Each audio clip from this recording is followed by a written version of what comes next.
Jamim, Acube, Zebatai, Odias, Maazerias, Quelite, Azarias, Josabade, Anã, Pelaías, e os levitas ensinavam o povo na lei, e o povo estava no seu lugar. E leram o livro na lei de Deus, e declarando e explicando o sentido, faziam que lendo entendesse.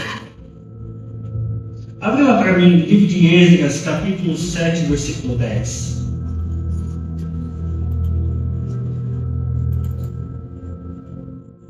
Porque Esdras tinha preparado o seu coração para buscar a lei do Senhor, para cumpri-la e para ensinar em Israel os seus estatutos e os seus juízos. Não vai ser nem 100% pregação, nem 100% ensino. Vou tentar dar uma mesclada aqui, beleza? Amém. Certo? Ó. Israel tinha acabado de sair do cativeiro. A gente teve 3 remessas que veio da Babilônia ao retorno a Israel. A primeira remessa, ela veio para reconstruir a terra de Israel, estruturar o templo de Israel. Essa primeira remessa, ela veio com a finalidade de restaurar o templo que Salomão tinha construído outrora. A segunda remessa, ela vem por uma figura que é muito conhecida por nós, a figura de Neemias.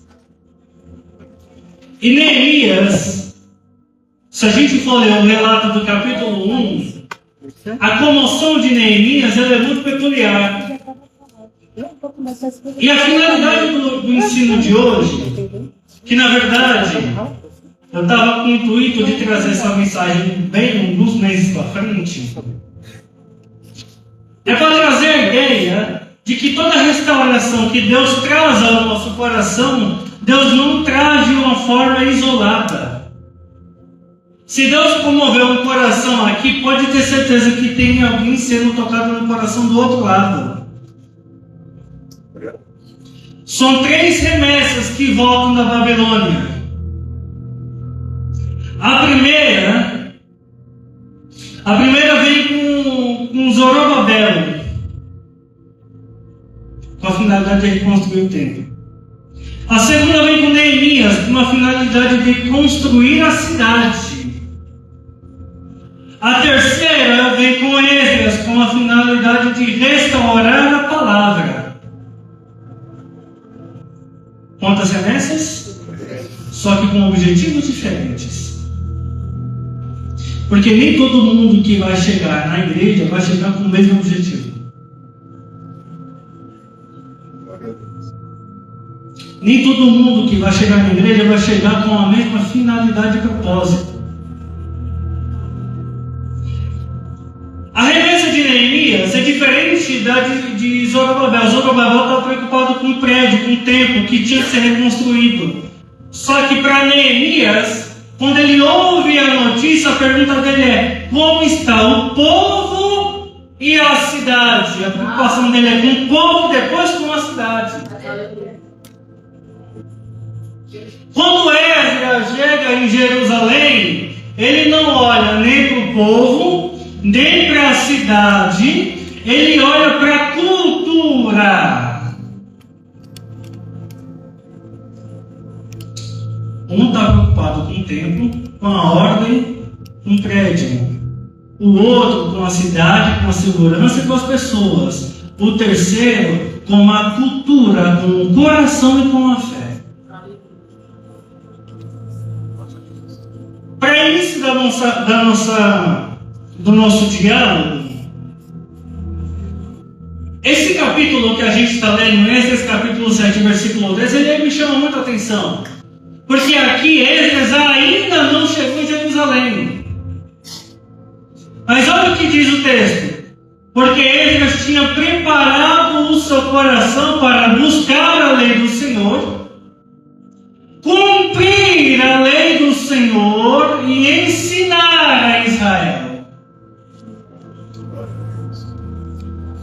Isso daqui é um script de todo aquele que se propõe uma vida cristã. Porque a gente, quando vem para a igreja, e eu sou de uma cultura pentecostal, a gente aprende que a gente aceitou Jesus hoje, amanhã tem que estar ensinando as pessoas.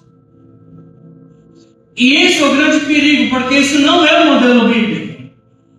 O modelo bíblico está estabelecido no texto: buscar a lei do Senhor, cumprir a lei do Senhor e depois eu ensino. Porque senão o que acontece? É muito fácil eu ensinar uma lei, eu ensinar um princípio, se eu mesmo não cumpro ele.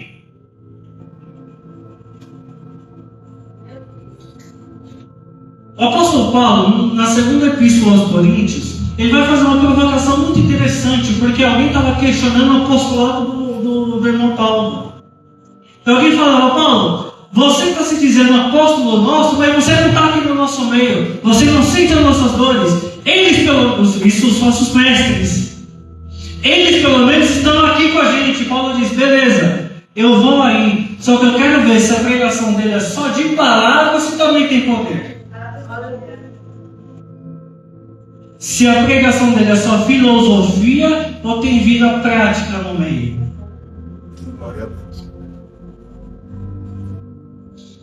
Eu gosto de trazer esse texto, apesar dele não ser como, você não vai achar pregação sobre esse no YouTube, você não vai, porque não tem. Só que esse ele é fundamental, porque a base que ele estabelece nos guarda de todo falso ensino. Porque o que Esdras faz aqui, ele é simples. É o famoso arroz com feijão, aqui funciona. Você leu, aplicou, você tem condições de explicar. Vamos voltar lá para o livro de Neemias, capítulo 8.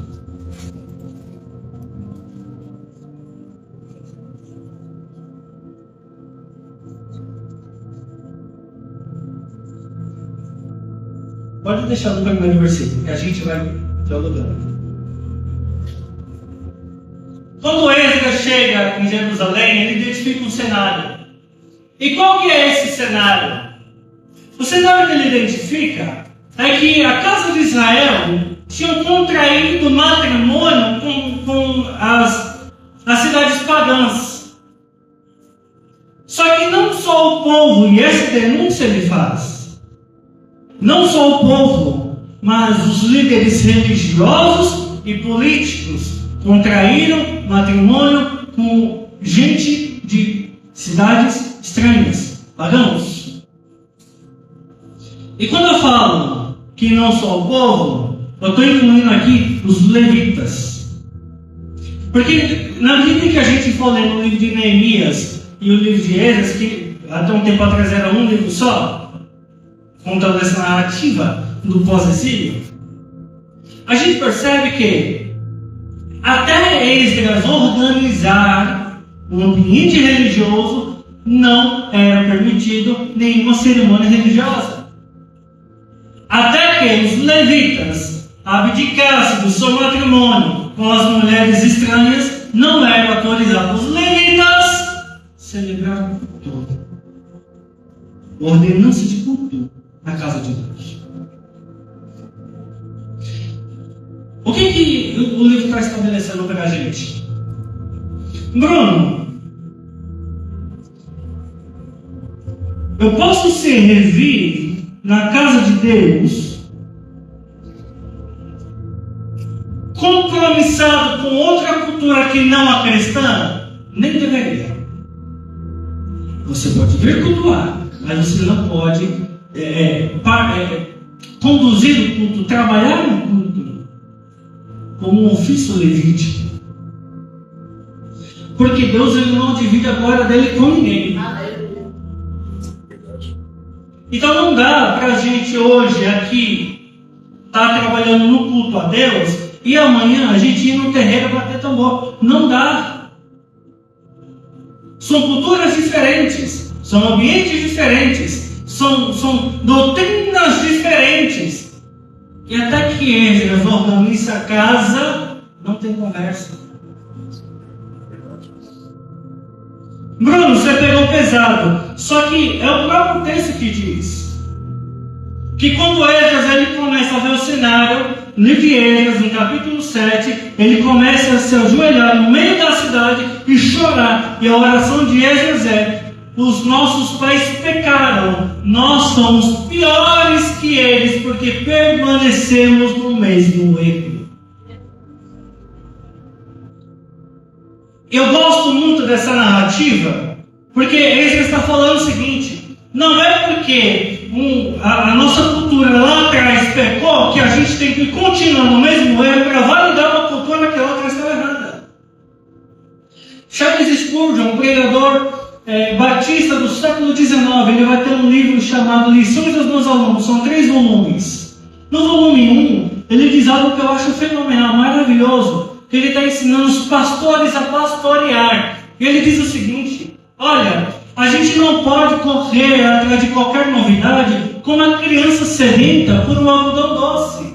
Isso é um perigo. Só que o perigo também é a gente se prender como velhos moluscos a ensinos antigos, mesmo eles estão errados. Deu para entender? O que é que eu falo agora? O que isso está estabelecendo aqui é o seguinte: não é porque lá atrás as mulheres não usavam calça e era dito que isso era sinal de virtude, que hoje a gente vai manter a mesma doutrina, sendo que hoje textualmente a gente não consegue fundamentar isso. Não é porque lá atrás alguém disse que se alguém estivesse assistindo, isso porque eu ouvi, cresci nesse meio, se alguém assistisse jogo de futebol, estava já no seu lugarzinho reservado no inferno. Ô irmão, pelo amor de Deus, isso aqui é um ensino antigo que já não tem mais validade hoje. E não pode ter. Porque a gente tinha cenários dentro da igreja que a pessoa, ela não tinha nem televisão dentro de casa, mas maltratava os filhos, maltratava o cônjuge, maltratava o irmão, era maldizente. Então eu lhe pergunto: onde que está a verdadeira piedade? Ah, porque a geração anterior ela era mais santa. Não. A geração anterior encobriu muita coisa. Sejamos sinceros. E o nosso erro hoje não é cometer erros novos, é permanecer nos erros antigos, que já não tem mais validade hoje. O que ele está estabelecendo é uma mudança de cultura. Não é porque os nossos pais fizeram que significa que é certo. A gente tinha um ambiente dentro do cenário religioso, onde o pastor que dava sequência no ministério era o filho do pastor só porque era filho do pastor, não porque ele era chamado a pastorar. Esse era o nosso cenário. E que hoje não pode ser assim.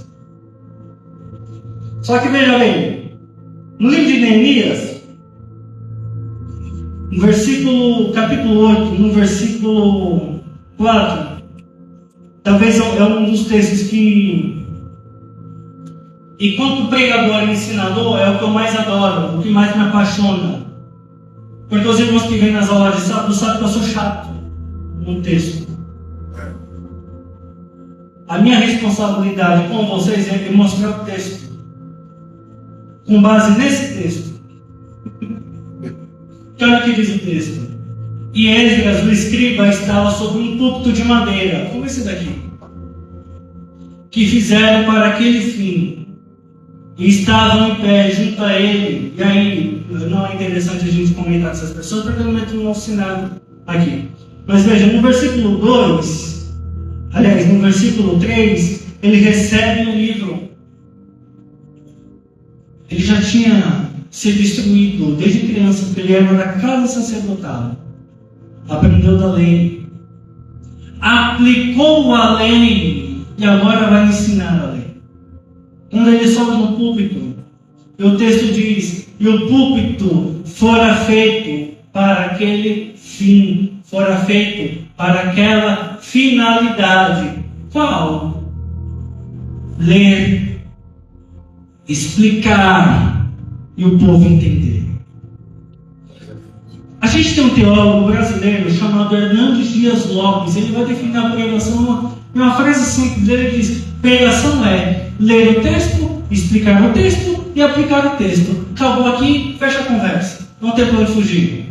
A gente não vai ver Esdras aqui revelando o CPF. A gente não vai ver Esdras aqui liberando 50 profecias. A gente vai ver Esdras aqui explicando o texto. Lendo, explicando, e o povo entendendo o texto. E diz o texto, vamos aqui no versículo 9.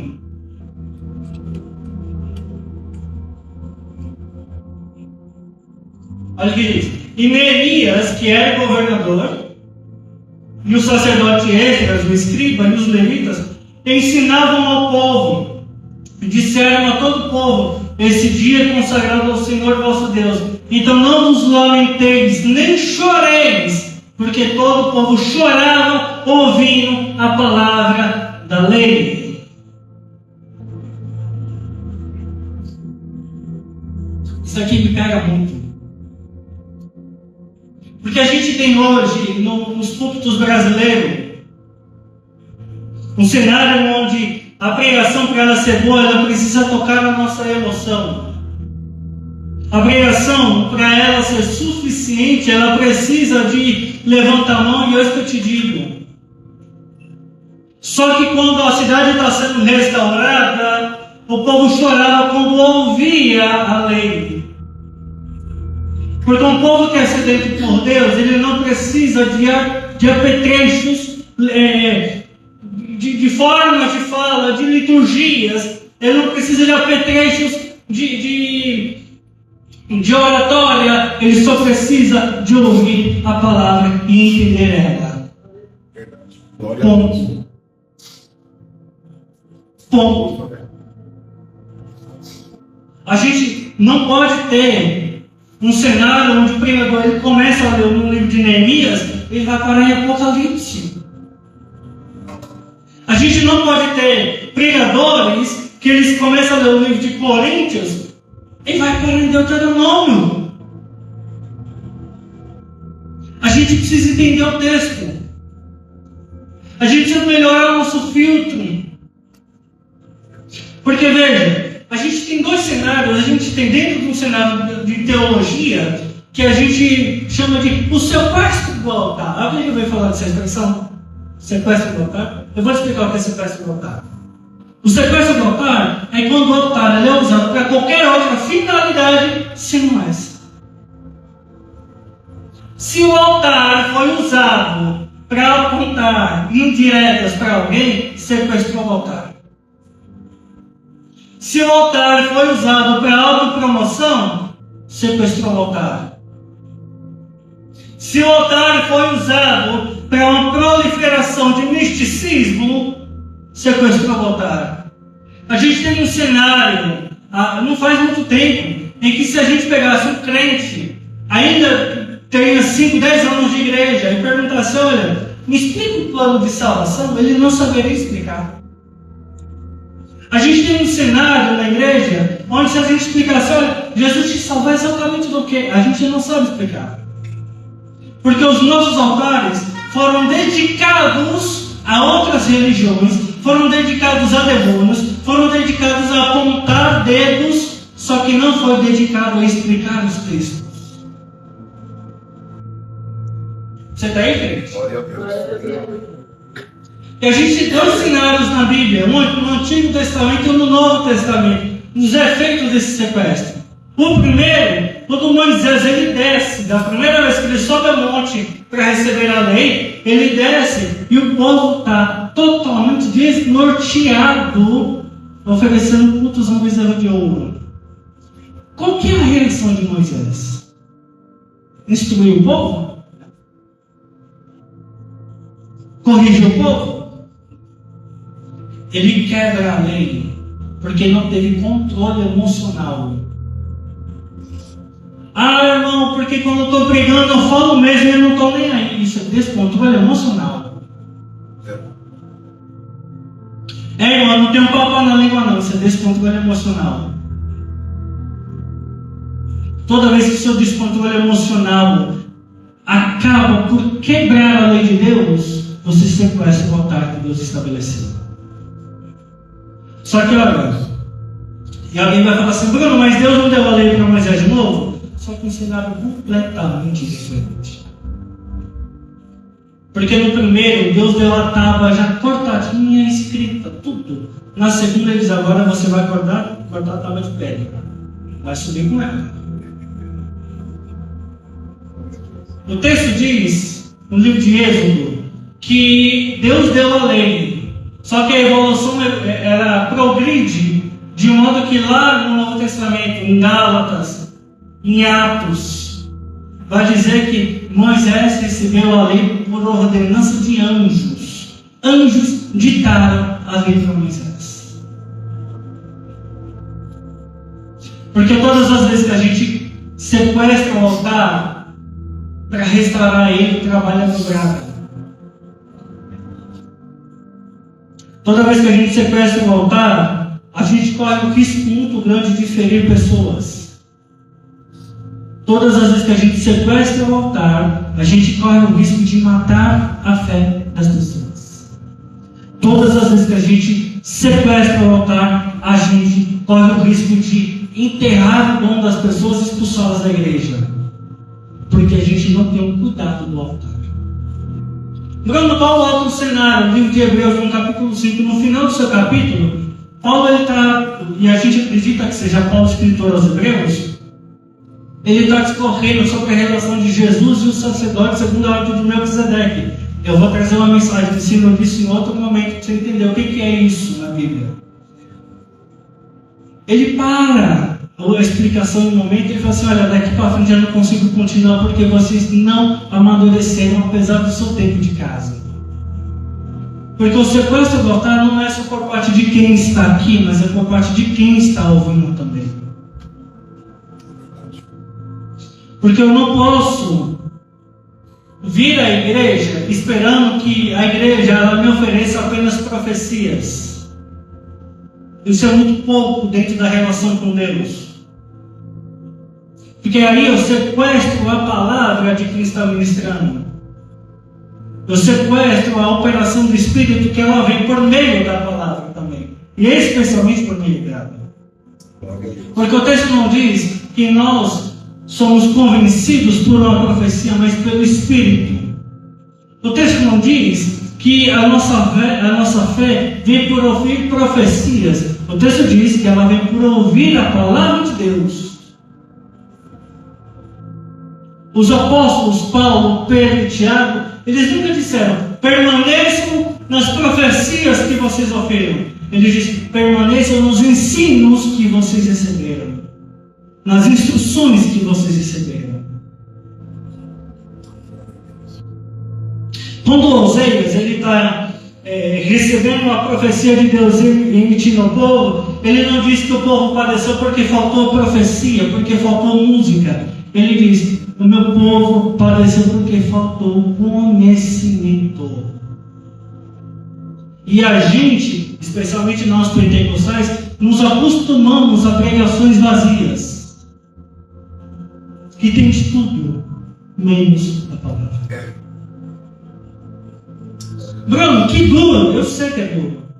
Mas a gente precisa disso para, pelo menos, forçar, subir um degrauzinho a mais na relação com Deus.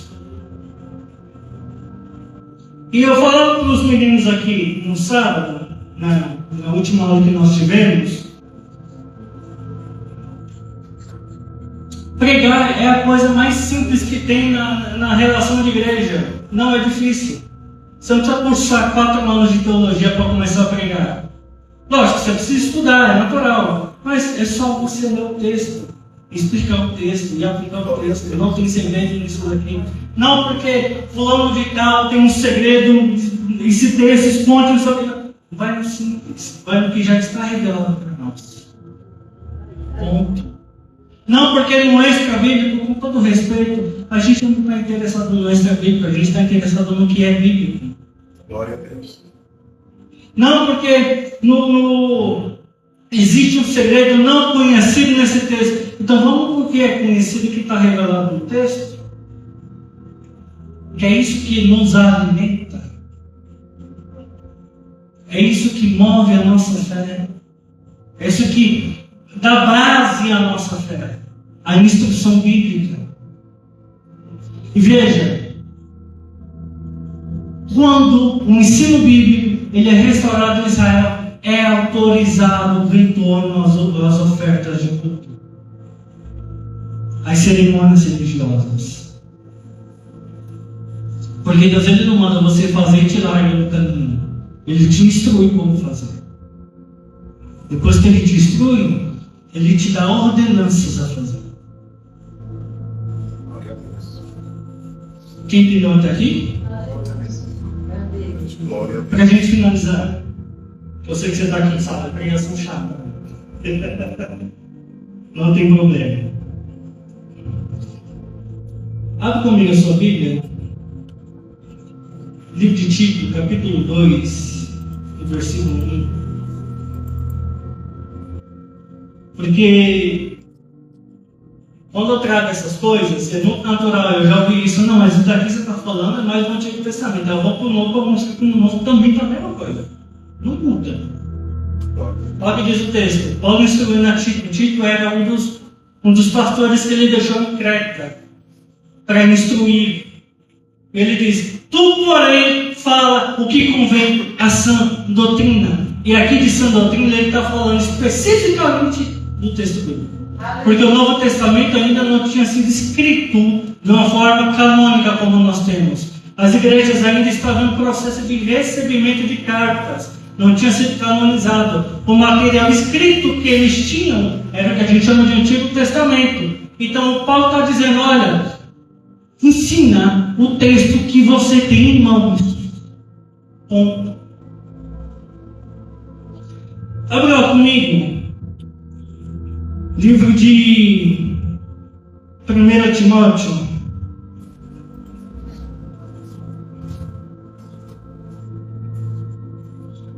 Timóteo capítulo 4, versículo 13. Olha o que diz o texto. Isso daqui também é maravilhoso. Persiste em ler, exortar e ensinar até que eu vá. Aqui Paulo está falando: Timóteo, eu quero muito visitar a igreja que você está pastoreando, mas até que eu consiga ir, persiste em ler o texto, exortar em cima do texto. Exortar aqui é animar, instruir, motivar em cima do texto e ensinar o texto até que eu vá. Que essa é a função do ministro: ler o texto, exortar e ensinar. Vamos lá, 2 Timóteo, capítulo 3, versículo 16.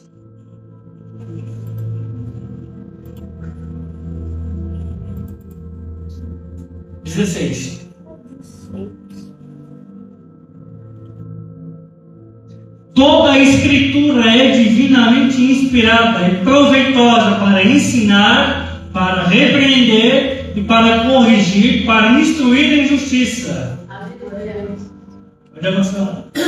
Para que o homem de Deus seja perfeito e perfeitamente instruído para toda boa obra. Primeiro a instrução, depois a boa obra, porque a boa obra não é apartada da instrução. É por isso que primeiro você faz curso técnico e faculdade e depois você vai trabalhar, porque não tem como você fazer uma coisa antes da outra. Capítulo 2, versículo 2, 2 Timóteo.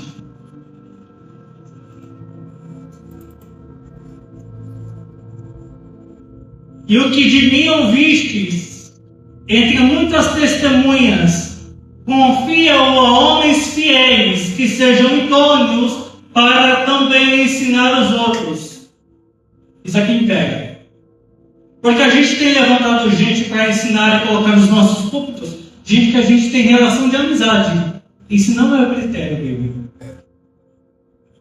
O critério bíblico é esse: que sejam idôneos para também ensinar os outros. Eu sou muito amigo de fulano de tal, do Zezinho.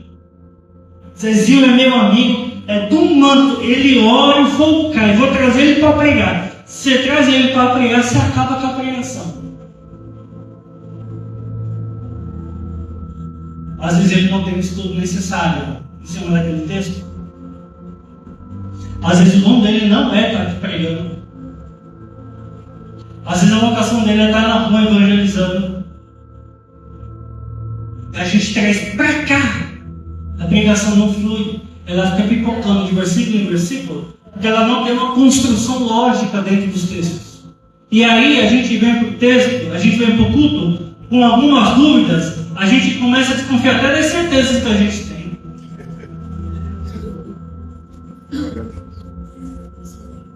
Tem pregação que eu fui, meu irmão, que eu saí de lá desconfiando se eu era crente de verdade. Se Jesus não era genésio. Juro para você. Porque lia no texto e não explicava o texto. E às vezes é um texto que a gente leu em algum momento da nossa vida, criou dúvida. A gente fala, esse é o momento de eu ter alguma resposta. E a gente não tem resposta, a gente está com mais dúvida. É por isso que esse ambiente de culto, esse ambiente de pregação, toda pregação ela deve ser em parte um ensino. Uma coisa não é apartada da outra. E é claro, a dinâmica é diferente. A questão não é essa. A questão é que todas as vezes que a gente tem um ambiente onde o livro da lei é posto em cima do púlpito, o principal aqui é ele, não é o meu testemunho. O principal aqui é ele, não é o que aconteceu na minha vida essa semana. O principal aqui é esse livro. A gente vem para aprender sobre ele.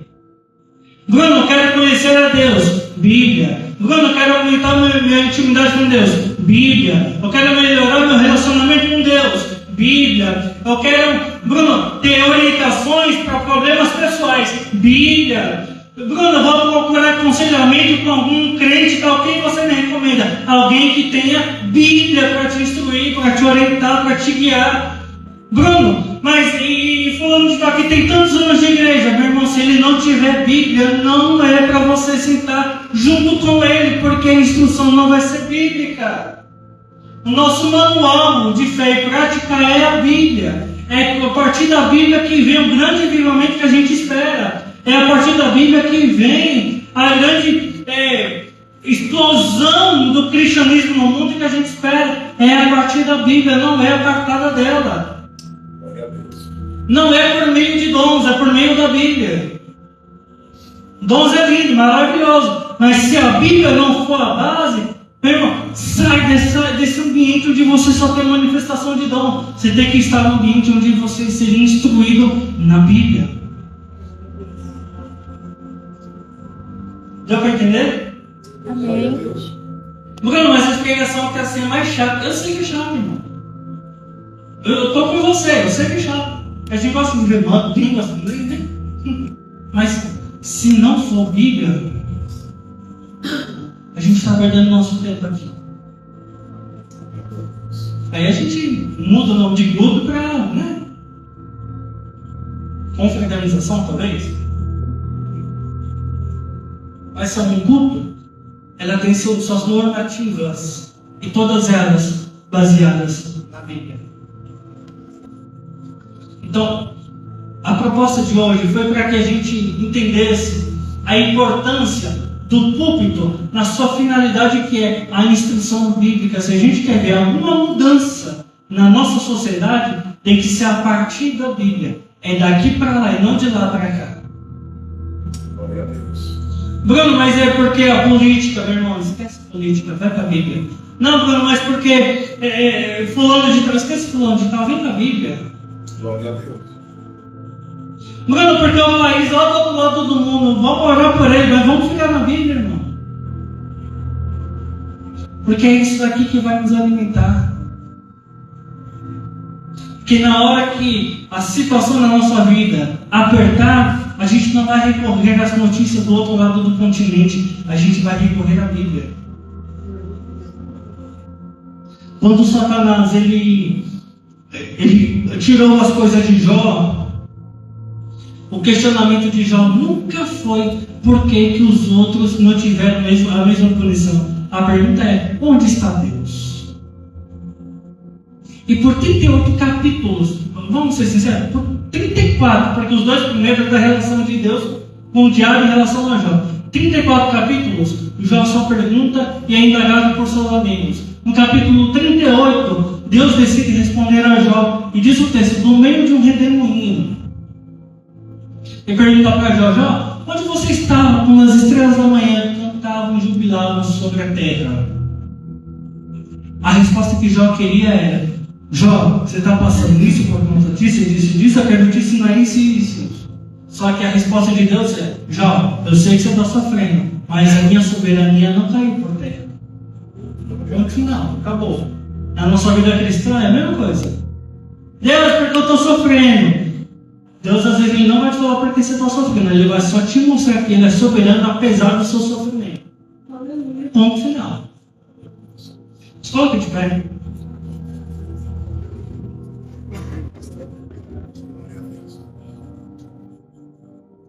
Feche os olhos.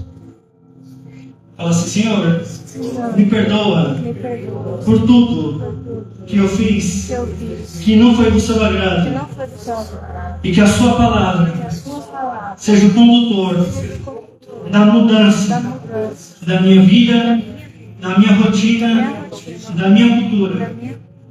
Que a sua palavra seja a base da minha fé e através dela o seu Espírito me renove a cada manhã, para que na sua palavra eu seja instruído e perfeitamente aperfeiçoado e habilitado para me relacionar com o Senhor, para atuar na sua obra de acordo com a sua vontade.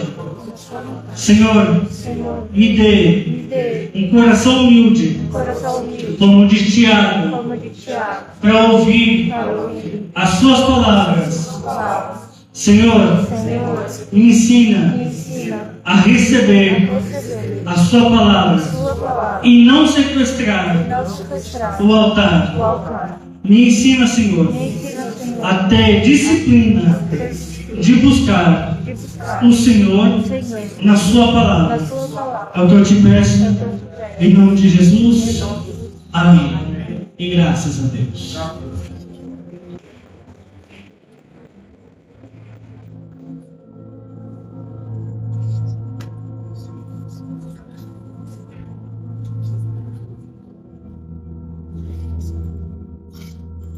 Glória a Deus. Fica assim então, meus irmãos. Boa foi essa palavra, né? Glória a Deus. Nossos cultos de sexta-feira. Oração das 7h30 até as 8h10.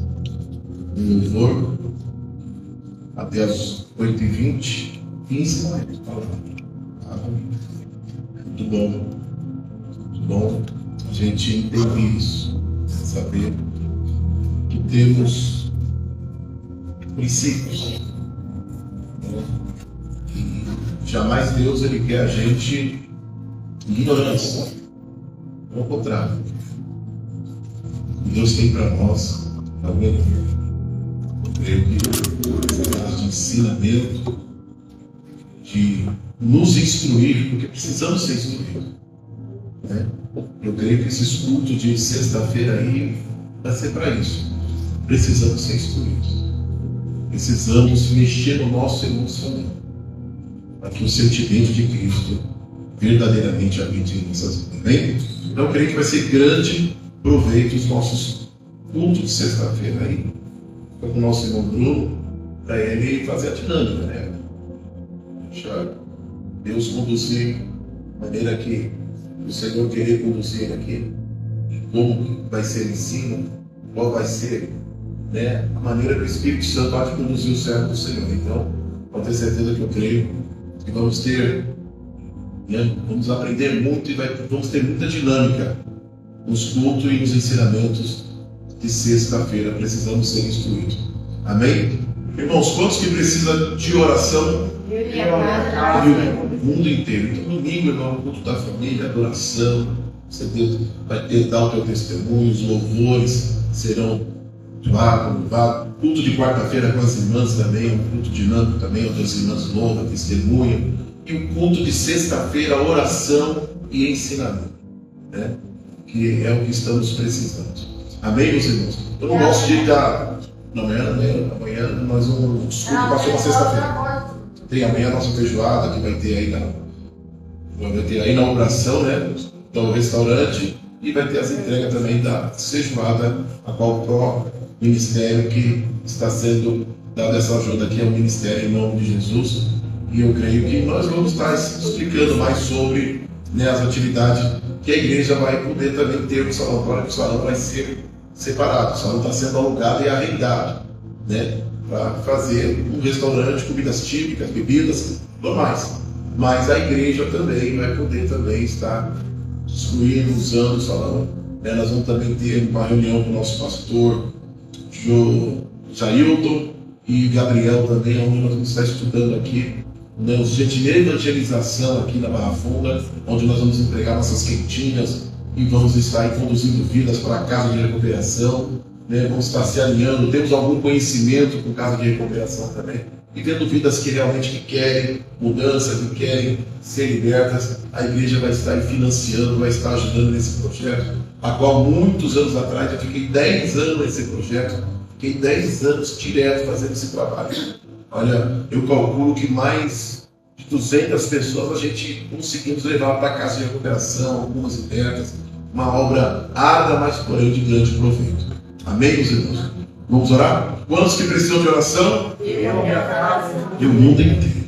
Senhor Deus e Pai, te louvo, eu te agradeço, Senhor, por tudo que o Senhor tem realizado em nossas vidas.